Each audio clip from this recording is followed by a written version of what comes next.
Nos encontramos con David Romero, abogado, especialista en Derecho Civil, que nos va a hablar de la actualidad del derecho en Europa. Lamentablemente, menos Hungría, Polonia, la mayoría de países están legislando contra la ley de Dios. Defienden las libertades humanas que atentan contra Dios. En primer lugar, don David, haga un balance general de cómo están las leyes hoy en día en el siglo XXI. No se respeta en general la ley natural en Occidente. Muy bien, en primer lugar, lo más importante es que las leyes dan respuesta a una sociedad. Si la sociedad abandona a Dios, las leyes que se producen también han abandonado a Dios. Es al fin y al cabo la labor o la falta de labor o la pérdida de nuestra identidad, de nuestra fe, ha contribuido a esas leyes. No es al revés, no es primero legislar y luego una legislación católica va a dar a personas católicas, es al contrario. Si se descristianiza Europa, el resultado va a ser leyes no cristianas. Al fin y al cabo, todo esto juega el hecho de la permeabilidad por parte de la sociedad de actitudes o de una moral que es totalmente anticristiana y sobre todo incluso antinatural. O sea, actitudes o acciones que no solo la religión cristiana, sino durante siglos, que antes del cristianismo eran consideradas inmorales, ahora se toleran e incluso son promovidas por el poder público. Está muy claro que un árbol malo no puede dar frutos buenos. Si la mayoría de partidos políticos, menos honrosas excepciones, están contra Dios, pues luego las leyes que propongan o que legislen no pueden ser buenas, ¿no? Por ejemplo, pensemos en el tema del aborto, de la ideología de género, y esto cada vez va a peor. Sí, pero todo responde, al fin y al cabo, los partidos políticos se mueven en base a votos, se mueven en base a preferencias. Si las preferencias de la sociedad son estas, es normal que el resultado sea la legislación de esa forma. Hay que conquistar los corazones, hay que hacer una labor de pedagogía y hace falta hacer una labor de catequesis que está olvidada por parte de las personas que deben ser nuestros pastores, pero también los laicos. Tenemos una vocación para ello, una vocación para enseñar. Al fin y al cabo, enseñar y corregir son parte de la labor de un cristiano. Creo que hemos olvidado eso. Damos por hecho que que incluso las personas cristianas damos por hecho que nuestros semejantes saben o conocen la doctrina o saben o conocen la moral, y en muchas ocasiones ellos mismos no son capaces. Eso trae consigo que si la sociedad carece de valores, eso se traslada al poder político, que también va a carecer de valores. Un pueblo sin valores va a elegir políticos sin valores y van a legislar leyes que atentan contra los valores, en este caso contra la moral natural y la tradición cristiana. Pero en la práctica, de los partidos que se presentan con posibilidades de salir, ninguno defiende los derechos de Dios. Entonces la gente opta por el llamado mal menor, ¿no? Votar al partido menos malo, ¿no? Y esto es como la pescadilla que se muerde la cola. Es muy difícil que salgan partidos que defiendan abiertamente los derechos de Dios, los 10 mandamientos, y que tengan posibilidades de salir. Claro, la teoría del mal menor es la que se acoge mucha gente y muchos cristianos bien intencionados.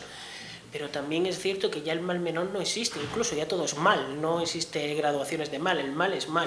Entonces creo yo que lo que habría que hacer sobre todo, y a mi juicio es más que el traslado de un tema político, es volver a la evangelización y volver sobre todo a la formación y a captar que la verdad y enseñar la verdad es lo importante. Es una labor más de calle, una labor de cristianización, de labor de calle, antes que una labor política. Hay que volver a una labor metapolítica y una labor de catecización, podemos decir, de enseñanza. Hablemos ahora de la sectaria ley de memoria histórica, que solo mira los crímenes de un bando cuando realmente olvida los otros, ¿no? Realmente en una guerra se produjeron muertos por ambos bandos, pero solo miran para un lado. Muy bien, en primer lugar, la ley de memoria histórica, es curioso que hablemos de leyes de historia, es algo absurdo, pero es que además la ley de memoria histórica, la memoria no es historia. La historia es una ciencia, es investigar, y es investigar hechos con objetividad, pero la ley de memoria histórica, auspiciada por unas asociaciones llamadas de memoria histórica, han dicho y lo han repetido en numerosas ocasiones que lo que buscan es culpabilizar a un bando. Eso no tiene nada que ver con la historia. La ley de memoria histórica, además, atenta contra las numerosas amnistías que se realizaron, no solo después de la muerte de Franco en el 75, que hubo una amnistía en el 76, en el 77, numerosas amnistías, es que ya en los años 60, en la época de Franco, hubo amnistías. Es que esas amnistías hicieron que numerosos políticos y militares que combatieron al bando de Franco, al mando nacional, hiciesen que volviesen durante el franquismo, y volvieron y no fueron acusados, ni fueron metidos en prisión, ni fusilados. Hubo numerosos políticos y militares que llegaron a España, por lo cual no solo es un disparate histórico a nivel de ciencia histórica o sociología, sino también es un disparate jurídico el hecho de intentar, incluso se está hablando de declarar nulos los juicios durante el franquismo. ¿Qué vamos a declarar? Si declaramos nulos los juicios del franquismo, vamos a empezar con eso, y que vamos a declarar nulos todos los actos jurídicos. Entonces, por ejemplo, la mayoría de las carreras universitarias que se concedieron durante el franquismo serían nulas. Las oposiciones ganadas también serían nulas, por lo cual las personas que estén cobrando una pensión actualmente de esa plaza otorgada también sería nulo. Es que estamos volviendo, o sea, se está haciendo una ley que atenta totalmente hacia la racionalidad jurídica más sensata. Háblenos ahora de la cristofobia, cada vez más presente en España. Hemos pasado de ser un país confesionalmente católico a un país donde más o menos se respetaba la religión, y ahora cada vez más le está atacando. Muy bien, es un tema bastante interesante el que estás abordando, porque las asociaciones de diferentes colectivos, por ejemplo, se habla de la homofobia, de la islamofobia, de la transfobia, pero no se habla que el número de agresiones por causa de religión, y en especial contra los cristianos, va en aumento, y es una de las mayores, tanto a nivel estatal como a nivel mundial. O sea, miles de cristianos mueren todos los años alrededor del mundo, y en España no están habiendo muertes, pero sí han empezado las profanaciones, agresiones a cristianos por su fe, o sea, por su fe.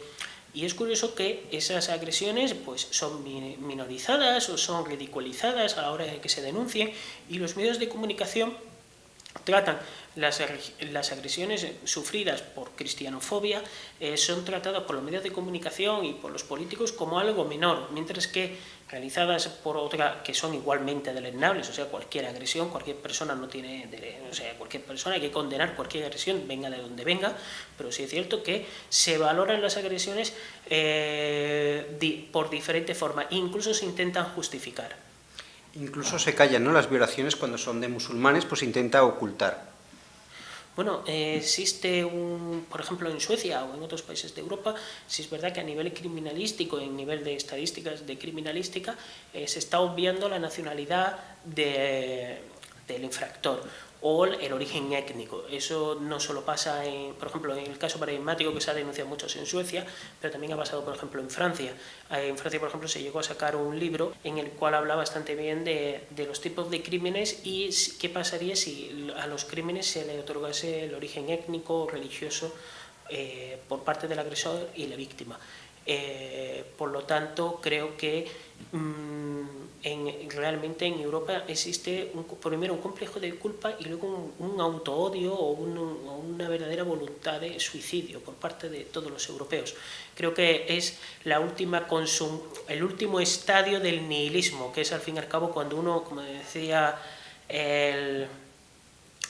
Chesterton, cuando uno deja de creer en Dios puede creer en cualquier cosa. El nihilismo ha llegado que ya a un estadio de autodestrucción por parte de la sociedad europea occidental. Seguimos analizando algunos de los aspectos que nos preocupan en España, en Europa. Quieren acabar con la cristiandad, quieren acabar también con la raza blanca. Y, por ejemplo, ¿qué opina usted cuando se dan más derechos a las personas que vienen de fuera que a los españoles, ¿no? Reciben más ayudas, más subvenciones los de fuera, no pagan impuestos. Un español tiene que pagar sus impuestos toda la vida, a duras penas llega a una pensión pequeña, cuando alguien viene de fuera y ya, solo por llegar, como es inmigrante, pues tiene derechos y tiene paga. En mi opinión es bien sencillo. El artículo 14 de la Constitución habla de que todos los españoles son iguales ante la ley. Primero debemos aplicar el principio de igualdad a todos. Todas las personas, por el hecho de ser personas y el principio de dignidad humana, deben tener los mismos derechos y las mismas obligaciones. Ahora bien, el tema de los extranjeros, pues los extranjeros se les debe requerir y se les debe pedir que cumplan las mismas leyes, los mismos derechos y las mismas obligaciones. Al fin y al cabo, ese es el verdadero contrato de integridad, de integración que muchos quieren hablar, que menos que cumplan los derechos y las obligaciones del resto de españoles. El tema de las ayudas, el principio de igualdad que anteriormente he hablado es entre españoles.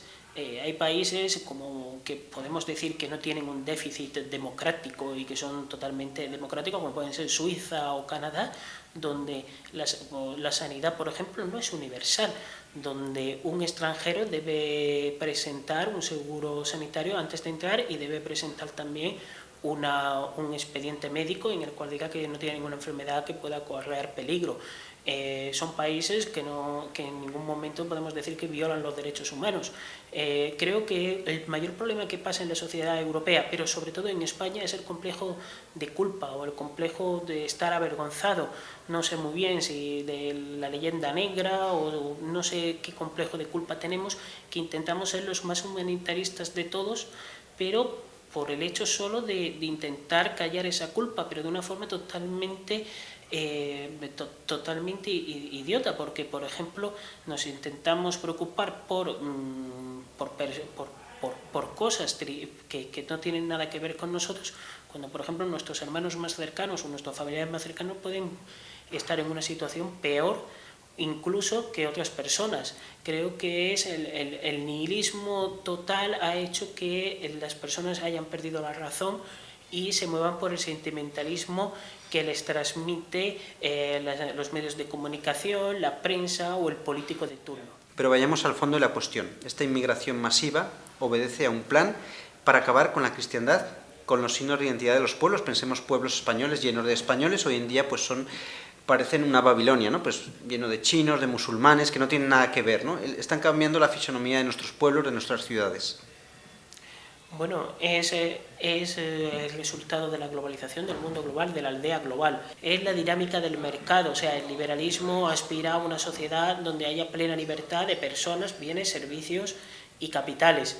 Y los propios liberales hablan de que la movilidad es impedida en parte, por un lado, por las barreras. Las barreras pueden ser las barreras por parte del Estado, que ponen fronteras, y las barreras identitarias. ¿Qué es lo que aspira? O sea, ¿cuál es el mundo del futuro o que ellos aspiran? Crear un mundo donde todos comamos lo mismo, que ya se está llegando a ello, todos comemos lo mismo, y que tengamos todo más o menos una ética universal propia de este mundo posmoderno, una misma ética, una misma moral, y tengamos, de esto se hablaba durante la Revolución Francesa, una religión o un hecho religioso que pueda ser permitido mientras no contradiga otro hecho religioso o que no tenga una beligerancia o que no se llame como el único verdadero, o sea, que exista una tolerancia total hacia cualquier persona. En ese mundo global todas las personas se podían mover libremente y así el mercado podría disponer de la mano de obra como un saco de patatas a lo largo del mundo, en ese mundo global. Entonces, de ahí el hecho de intentar mover. También los propios teóricos del liberalismo económico hablan que, claro, que las sociedades multiculturales y las sociedades globalistas, y ponen el ejemplo de Estados Unidos, siempre son reacias a sindicalizarse, a unirse, a asociarse, y por ello son también reacias a los sistemas de protección social, como la seguridad social, o a los sistemas de protección de subsidios. Entonces ellos abogan que el hecho de, en un mundo multicultural, en una sociedad abierta, que ahora es un término que se suele utilizar mucho, los individuos se moverían en su máximo provecho, o sea, es al fin y al cabo el resultado del egoísmo pleno. El ejemplo es lo que está pasando en muchos países del norte de Europa, donde un resultado de estas ideologías liberales más totalmente impuestas, está pasando que miles de ancianos aparecen muertos tras meses de estar muertos y que nadie lo ha visitado. Una sociedad totalmente cosmopolita, donde la gente viaja de un sitio a otro, pues no tienen tiempo para visitar a su familia, ni de quedar con su gente, ni de ayudar a un vecino, porque al fin y al cabo ese vecino que está viendo a partir de la movilidad del mercado, al día siguiente a lo mejor no está, por lo cual no le importa a nadie nada, solo le importa su propio yo, su propio ego, y eso es al fin y al cabo a lo que vamos evocados en las sociedades multiculturales, las sociedades totalmente cosmopolitas, las sociedades donde se habla siempre de moverse, de cambiar de lugar. Al fin y al cabo es el fin de la comunidad, de la comunidad, del concepto de pueblo desaparece. Bien, pues agradecemos a David Romero, abogado, especialista en Derecho Civil, estas reflexiones de cómo está la situación en Europa en torno a las leyes inicuas que atentan contra Dios, ¿no? Y cómo están socavando los cimientos de la cristiandad. Pongamos este programa en manos de la Virgen para que se frene este proceso de descristianización de la sociedad.